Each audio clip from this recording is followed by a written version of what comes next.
यहाँ पे क्लैपिंग बनती है पीसीबी के लिए और उन एजेंडा बेस्ड सहाफ़ी और एजेंडा बेस्ड खिलाड़ियों के लिए जिनकी मेहनत रंग लाई और आखिरकार उन्होंने मजबूर किया बाबर आजम को कि वो स्टेप डाउन करें और उन्होंने कैप्टेंसी से स्टेप डाउन कर दिया ऑल फॉर्मेट्स, चाहे वो टेस्ट, वनडे या T20 से।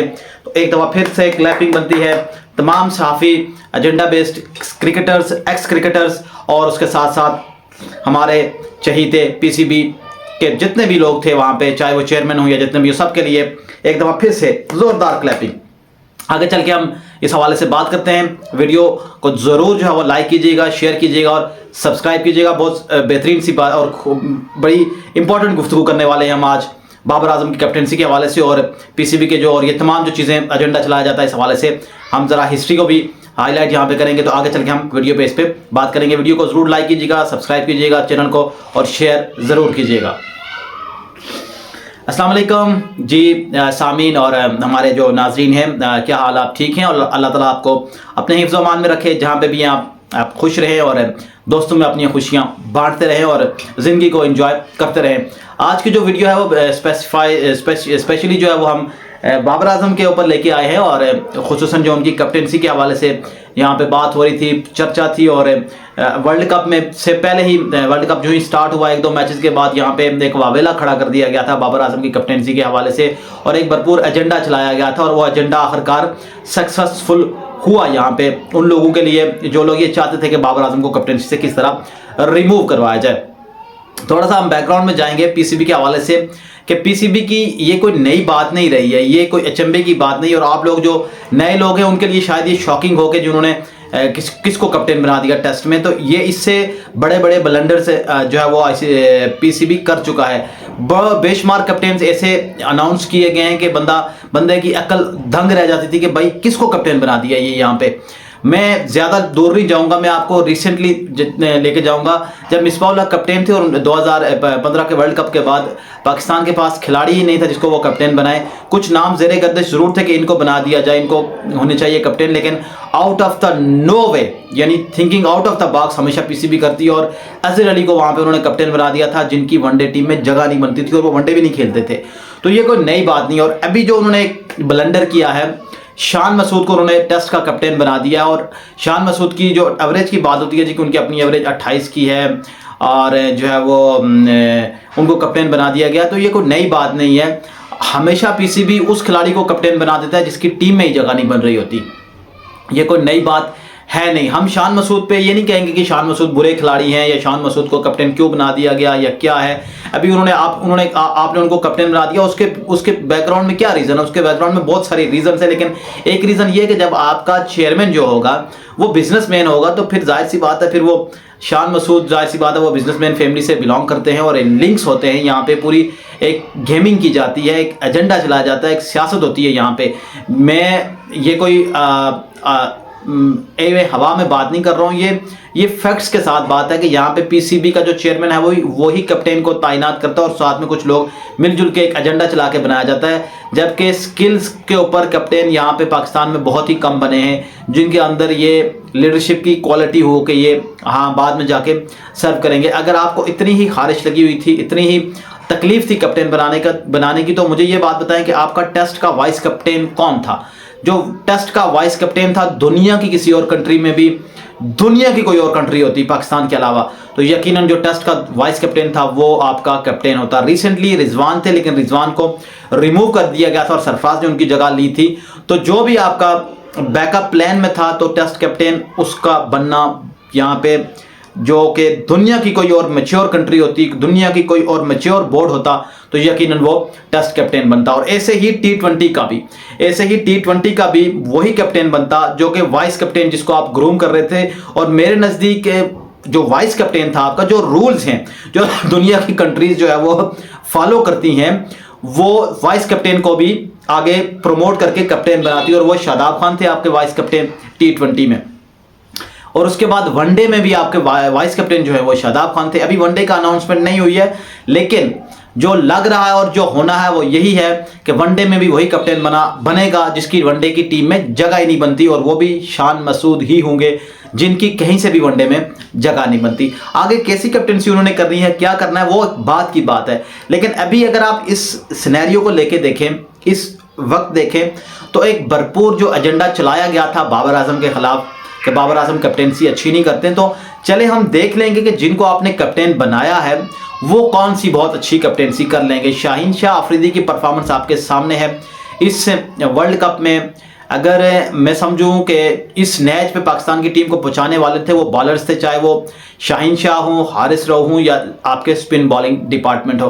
अकेला कैप्टन कुछ भी नहीं कर सकता। मैंने उस दिन भी बात की थी कि 2003 में इतनी बड़ी टीम थी कि तसव्वुर भी नहीं कर सकता, लेकिन वकार यूनुस अकेले कैप्टन कुछ भी नहीं कर सकते थे जब तक टीम परफॉर्म नहीं करेगी।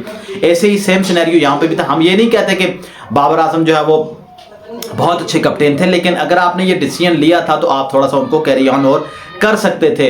अभी बड़ा टाइम था, क्योंकि उससे बड़ा खिलाड़ी ही नहीं है आपके इवन टेस्ट में, वनडे में।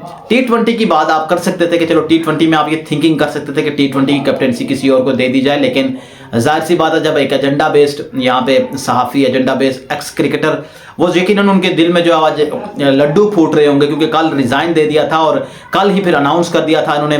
बहुत जल्दी में थी PCB और उन्होंने शान मसूद को जो है वो इवन जो ऑस्ट्रेलिया के टेस्ट सीरीज़ है वहाँ के लिए भी कैप्टन उन्होंने अनाउंस कर दिया, जिनकी टेस्ट स्क्वाड में मेरे नज़दीक तो जगह ही नहीं बनती थी और बहुत सारे और लोगों के नज़दीक शान मसूद की टेस्ट में जगह ही नहीं बनती थी और उनको अपने कैप्टन बना दिया। अभी आगे चलिए आप भी वनडे में भी उनको ये कैप्टन बनाएंगे और ये देखना पड़ेगा कि वनडे में उनको वो किस पोजीशन पे खिलाएंगे। जो मुझे लगता है या तो अब्दुल्ला शफीक को आप कुर्बानी का बकरा बनाएंगे या फिर जो है वो thinking out of the box करके कहीं आप फ़खर जमान को कुर्बानी का बकरा ना बना दें, क्योंकि यहाँ आप कुछ भी तवक्को कर सकते हैं। मुझे तो हैरत हुई है कि इन्होंने, शुक्र है शान मसूद को कैप्टन बनाया। मुझे तो ये ख़तरा लग रहा था कि कहीं ये मिसबाहुल हक को या फिर किसी और खिलाड़ी को कैप्टन ना अनाउंस कर दें, क्योंकि ये PCB की एक रवायत रही है। ये thinking out of the box करती है PCB और वो फैसला कर देती है कि जिसके लिए अवाम की तवक्को ही नहीं होती। अवाम शशतर रह जाती है, हैरान रह जाती है कि ये किसको कैप्टन बना दिया है। तो ऑलमोस्ट वही फैसला इन्होंने इम्प्लीमेंट किया है इस दफ़ा भी PCB ने। मोहम्मद हफीज़ को डायरेक्टर स्पोर्ट्स बना दिया गया है और डायरेक्टर PCB बना दिया गया है पाकिस्तानी टीम का, और साथ साथ जो कि सुनने में आ रहा है कि उनको हेड कोच की जिम्मेदारियां भी दे दी जाएंगी। वहाब रियाज के लिए भी बात चल रही है, शायद उनको चीफ सेलेक्टर का जो है वो अहदा दे दिया जाएगा। चले, ये बात एक अच्छी लगी है कि आपने जो अभी क्रिकेट खेल रहे थे, जो अभी रिटायर हुए, आपने उनको जिम्मेदारियां दी हैं। लेकिन बाबर आजम के खिलाफ भरपूर एजेंडा चलाने के बाद मैं मुबारकबाद पेश करूंगा उन साफियों और एक्स क्रिकेटर्स को फिर से कि आपका एजेंडा भरपूर जो है वो काम कर गया और जो आप चाहते थे वो तो नहीं हुआ। जिसको आप कैप्टन बनवाना चाहते थे वो कैप्टन तो नहीं बना आपका, स्पेशली जो एजेंडा आप चला रहे थे। लेकिन चलो कोई और कैप्टन बना। आपकी कम से कम आप इस बात पे खुश हुए होंगे कि बाबर आजम से आपकी जान छूट गई। अभी इंशाल्लाह अल अजीज़ रिकॉर्ड्स देखेंगे हम और देख लेंगे जो आपके कैप्टन नए बने हैं ये कौन से जो है वो तुर्रम खान ऐसे बना दिए आपने कि ये आपको वनडे की ट्रॉफी भी जितवाएंगे, टेस्ट चैंपियनशिप भी आपको जितवाएंगे और T20 के जो तुर्रम खान आपने कैप्टन बनाए हैं वो भी आपको जितवाएंगे। ये बेसिकली यहाँ पे फ्रेंचाइज का भी इन्फ्लुएंस होता है और फ्रेंचाइज भी अपनी इन्फ्लुएंस करती हुई है। PCB बेसिकली ये वो इदारा है, यहाँ पे सोशल मीडिया पे आप थोड़ा सा प्रेशर डाल दें और फ्रेंचाइज के जरिए इस इदारे पे प्रेशर डाल दें तो ये फिर पानी की तरह बह जाता है। ये हमारा जो PCB है। बाकी वर्ल्ड में अगर आप देखें तो उनके बड़े साउंड हैं बोर्ड्स, उनके बड़ी जो है वो क्रिकेट के हवाले से जो वो फैसला करते हैं फिर उसको बैक करते हैं और लेके चलते हैं। वहाँ पे रोज़ रोज़ कैप्टन चेंज नहीं होते। वो लंबे अरसे के लिए एक बंदे को कैप्टन बनाते हैं, उसको लंबा इरा देते हैं और उससे कहते हैं कि हमें ये करके दो, और वो डिज़र्व भी करते हैं। कुछ जो है वो बोर्ड अपने खिलाड़ी उनको डिलीवर करके देते हैं। तो यहाँ पे ये चीज़ होती नहीं है। पाकिस्तान PCB जो है वो यहाँ पे सीन ये रहता है कि जो भी आप कैप्टन जिसको भी बनाएंगे उस पर हमेशा से प्रेशर रहता है। तो चलो ये अच्छा हुआ कि बाबर आजम ने खुद स्टेप डाउन किया। उन्हें अपने बैटिंग पे तवज्जो देनी चाहिए और रनों के उन्हें अंबार लगाने चाहिए और इन लोगों को तमाचा देना चाहिए और शटअप कॉल इन लोगों को देनी चाहिए। उनकी बैटिंग पे भी यहाँ पे तनकीद रहती है। बेचारे वो रन्स करें फिर भी तनकीद रहती है, वो रन्स ना करें फिर भी उन पर तनकीद रहती है। बड़े बेचारे से वो खिलाड़ी हैं बाबर आजम और पाकिस्तान के इरा के वाइट बॉल के, मैं कहता हूँ उससे बड़ा खिलाड़ी पाकिस्तानी तारीख में कभी आया नहीं है। स्टैट्स पे आप बात करना चाहें, कमेंट्स में कहीं पे भी आप चैलेंज के तौर पे मुझसे बात करना चाहें, जो भी ये वीडियो देखे वो इस हवाले से मुझसे वाइट बॉल क्रिकेट के हवाले से वनडे और टेस्ट की बात करूंगा। उससे बड़ा खिलाड़ी आपके पास आया नहीं, और अभी उसकी एज ही क्या है, अभी उसने बहुत खेलना है और बहुत सारे ऐसे रिकॉर्ड्स उसने बना देने हैं जो कि पाकिस्तानी तारीख में किसी बैट्समैन के पास वो रिकॉर्ड होंगे नहीं। आपको मुबारक हो, शान मसूद आपको मुबारक हूँ, और शाहीन शाह अफरीदी आपको मुबारक हूँ। शाहीन शाह अफरीदी और पूरी एक लॉबी ने जो है वो एक एजेंडा चलाया और जो है वो एक ग्रुपिंग की, और आखिरकार बाबर आजम को रिमूव करवा के उन्होंने छोड़ा। और अब देखेंगे शाहीन शाह अफरीदी के 6 महीने के बाद वर्ल्ड कप आ रहा है और क्या उनकी परफॉर्मेंस हो रही है। ये फ्रेंचाइज में 2 दफ़ा जीत जाना ये अलग चीज़ है, और वर्ल्ड स्टेज पे जाके कैप्टेंसी करना वो एक अलग बात है। और आया उनकी क्या फिटनेस लेवल है, आया वो किस तरह परफॉर्म कर रहे हैं। 125-30 की वो बॉलिंग कर रहे थे, वो फिट ही नहीं थे। तो देखते हैं वो किस तरह जो है वो जल्द अज जल्द फिट हो जाएंगे। मज़ाहिया जो है वो फैसले पीसीबी हमेशा करता है, और ये एक और मज़ाहिया फैसला था। दुनिया जो है इन फैसलों पे हंस रही है उनके ऊपर, लेकिन उन्होंने इस चीज़ से लगाव नहीं है, इसलिए कि उन्होंने अपने जो अंदर जो एक लॉबिंग होती है, जो सियासत चलती है, उसको मद्देनज़र रख के आपने कैप्टन बनाना होता है। कभी भी आप लीडरशिप स्किल्स पे कभी भी आपने कैप्टन यहाँ पे अनाउंस्ड किया नहीं है। और जब भी अगर कोई लीडर बनने की कोशिश करता है, जो कोई एक लग रहा होता है कि ये टीम बनाएगा या अपनी टीम बनाएगा और वर्ल्ड में जो है वो दिखाएगा, आप उसको रिमूव कर देते हैं या फिर एक पूरा एजेंडा चला के उसके खिलाफ उसको मजबूर कर देते हैं कि वो रिज़ाइन कर दे। और ऐसे ही बाबर आजम के साथ आपने किया। आपको बहुत बहुत मुबारक हो। ये नए कैप्टन्स जिनकी टीम में ही जगह नहीं बनती, आपने उनको कैप्टन बना दिया है। मैं इवन शाहीन शाह अफरीदी के लिए भी कहूँगा, क्योंकि जो उनकी परफॉर्मेंस है उनकी तो टीम में ही जगह नहीं बनती थी। जो डिज़र्व करते थे वही थे जो आपके वाइस कैप्टन थे। दुनिया का कोई और बोर्ड होता तो यकीनन वो वाइस कैप्टन को वापस कैप्टन बना लेता, लेकिन ये पीसीबी है और यहाँ पे मज़ाहिया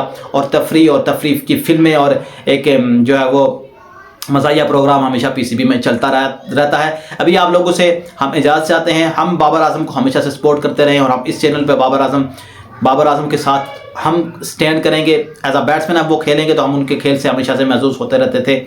इंशाअल्लाह अज़ीज़ उनका दौर वापस आएगा और वो अपने बैट से इन अपने क्रिटिक्स को शटअप कॉल देंगे और अपने बैट से इसका जवाब दे देंगे। अभी अपना ख्याल रखिएगा, बहुत सारा दुआओं में हमें ज़रूर याद रखिएगा। अल्लाह हाफिज़, अस्सलाम वालेकुम। पाकिस्तान जिंदाबाद।